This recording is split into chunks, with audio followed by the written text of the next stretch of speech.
Sasha and welcome to my YouTube channel, Sasha Gibbs, She's Type Wonderful, a channel aimed at increasing awareness about type 1 diabetes. To do this, I tell you what type 1 diabetes is, I tell you what it isn't, I show you some of the things I do on a day-to-day basis to manage life with such a chronic illness. I also do a little bit of vlogging, and I do other things not directly related to diabetes, because I want to also show that even though diabetes may be challenging, it is still, you are still able to have a full life. So that's the whole goal of this channel. If you are new here, thank you for choosing this channel. And even more so, if you are returning, thank you so much for coming back. As you can see from the title, I'm going to be talking today about carb counting. I think carb counting is so important for blood sugar management. So without further ado, let's get into the video. This time, this is my fight song. Take back my life song. So yes, we are talking about carb counting. First of all, what is carb counting? Carb counting is a shortened way of saying carbohydrate counting. So it's the amount of insulin you need based on the amount of carbohydrates that you are consuming. What are carbohydrates? Carbohydrates are the materials found in food, and it's the body's first source of energy. That is what the body uses for energy. If it can't get carbohydrates, it then turns to fats, and that is the subject of another video. So carbohydrates, that's what the body uses for energy. Where are carbohydrates found? Carbohydrates are found, we get carbs from our breads, our pastas, our milks, our juices, our sweets, chocolate. Carbohydrates are also naturally occurring in fruits. And why is carbohydrate so important for blood sugar management? It is because in order for carbohydrates to be used by the body, most carbohydrates are broken down into simple sugar or glucose. So in order for the body to use it for energy, it has to be broken down into glucose or simple sugars, and as such, it impacts our blood sugars tremendously. So that is why having an idea or counting your carbohydrates is so important for blood sugar management. Now, how do you do it? Now, carb counting can be a turn off for some people because of the calculations that it involves. And I must say too that blood sugar management, it's not just about carb counting. There are so many things that impact our blood glucose levels. It's not just the macronutrient composition of our meals, meaning how many carbs, proteins, fats. It's also our stress levels. It's also the time of day that we eat. It's also did we exercise. And for females, it's also what stage we are in our menstrual cycle. There are so many things which affect the rate of our blood sugar. So many different things. So this is not a one-stop fits all. And I'm telling you the things, how I do it. And then if you watch this video, if you pick up any tips, of course you have to fine-tune it to meet your own needs. So where do we start? First thing, you have to know your insulin to carb ratio.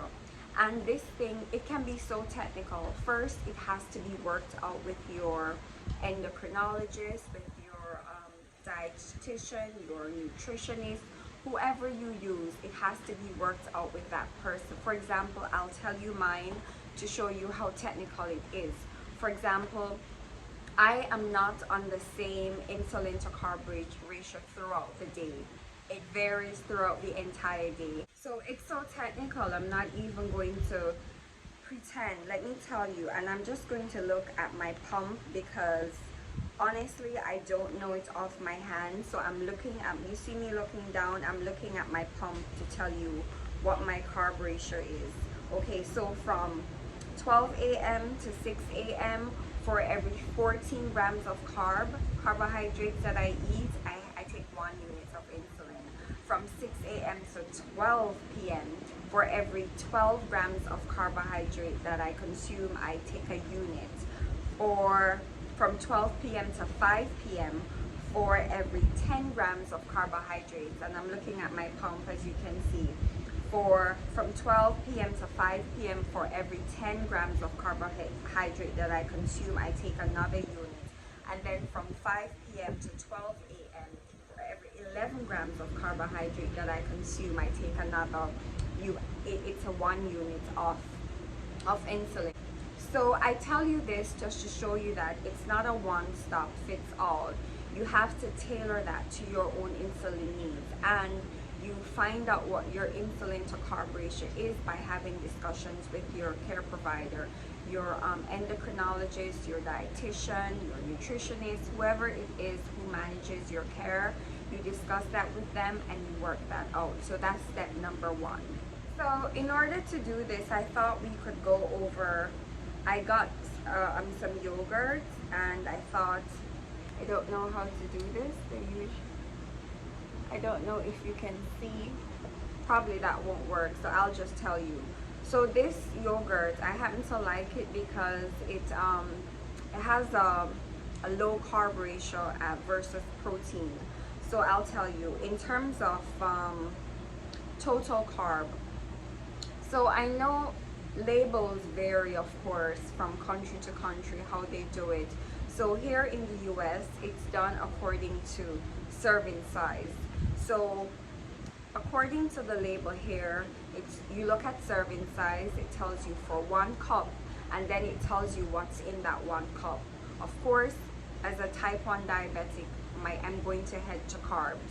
It tells me that my total carb is 9 grams. So this has 9 grams of carbs. So it means if I have this whole thing here, I would be having 9 grams of carb. And I also look, I don't do this, to be honest, total transparency. I know that for carb counting, you would also look at fiber and sugar alcohol, because it doesn't add to the net carb. So for example, say it has 9 grams of carb, okay, it doesn't have any fiber, and it doesn't have any sugar alcohol. So the recommendation is that you would subtract the fiber and the sugar alcohol from the total carbohydrate, and that would be your net carb. So for example, this is 9. Say for example, it had 3 grams of fiber, and it had sugar alcohol, maybe 4. So that would be 4 plus 3, that would be 7. Subtract the 9 grams from the 9 grams of carb, that would be 2. So the net carb would be 2 grams of carb. Personally, I don't do it. I just go with the total carb, and I go from there. I don't really see much of a difference in my blood sugar, but the correct way to do it is that way, okay? So I told you the correct way to do it. That's the way to do it. Say I were having this at 6 o'clock, and from 5 p.m. to 12 a.m. I have to get 1 unit of insulin for every 11 grams of carb that I eat, okay? And this is 9. So what I would do, I would divide 9, and I'm using a calculator, so I'm not going to pretend either. 9 divided by 11, and that would give me 0.8. So it's not even a unit. That would mean, and I would round that up because it's 0.8. So if I were to have this, I would need 1 unit of insulin. Because I use an insulin pump, the insulin pump does that calculation for me, and it's also able to do it precisely.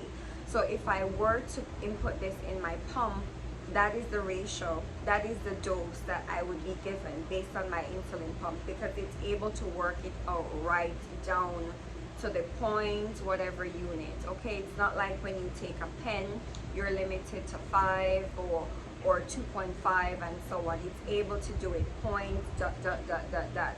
So if I were to have this, I would get 0.8 units of insulin in order to break down the amount of carbs that's in this.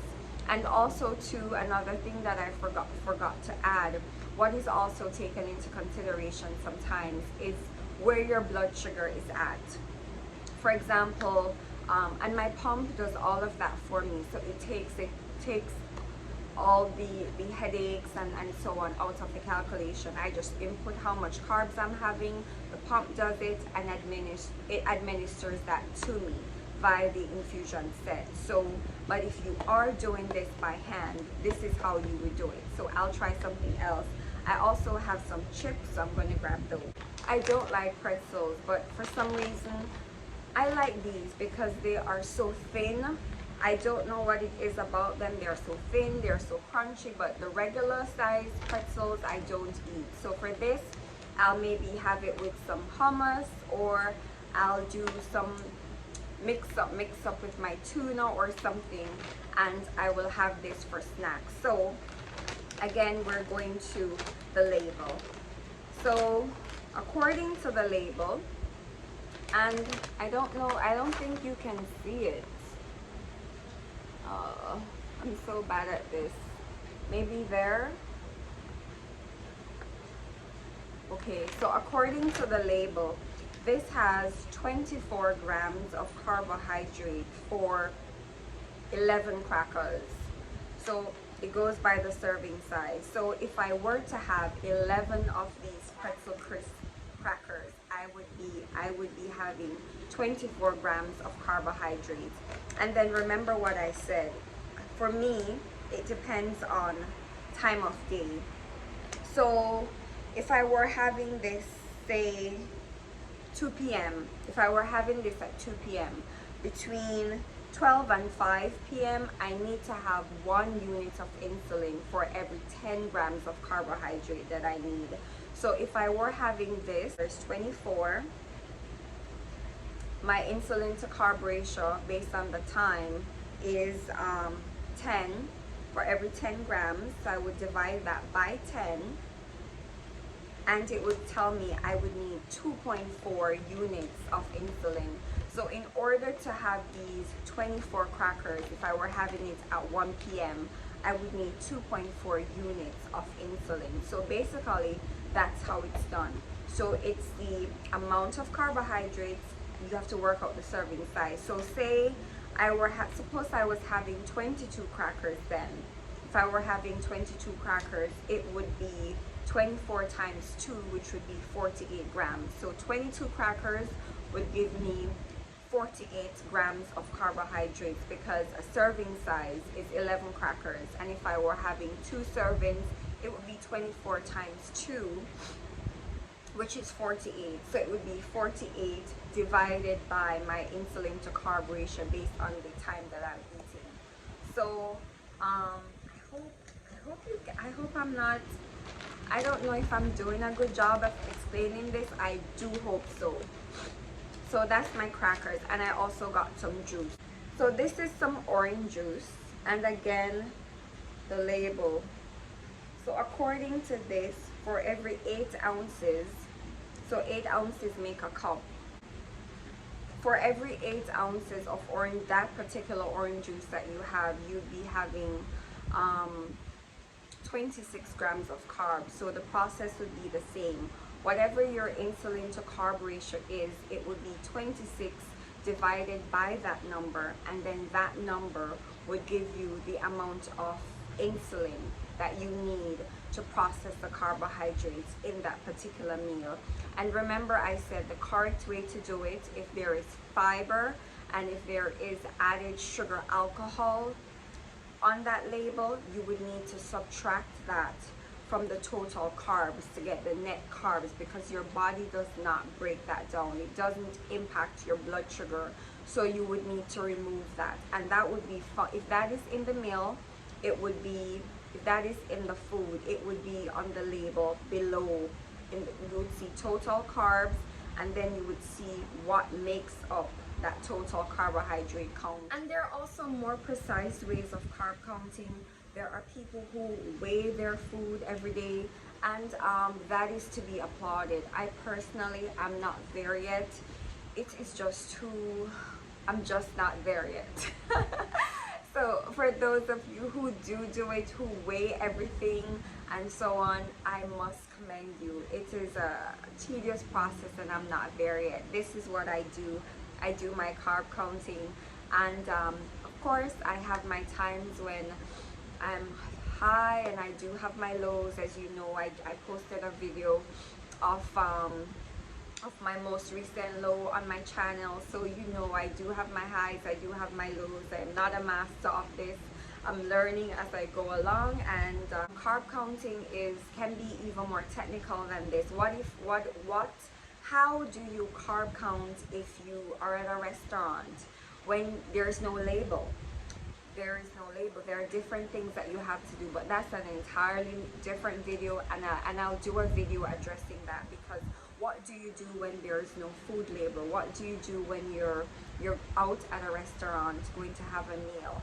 How do you do that? Because basically, as type 1 diabetics, we have to take insulin for every single thing that we eat. So what do we do on those occasions? I'll also do a video addressing that. So I hope you learned something from the video. Leave me a comment below. Are you a carb counter? Are you not a carb counter? Do you know what carb counting is? Do you know how to do it? Are you someone who weighs everything? And as I said, I commend those of you who do that. I am not there yet. So I hope you enjoyed the video. I hope you learned something from the video.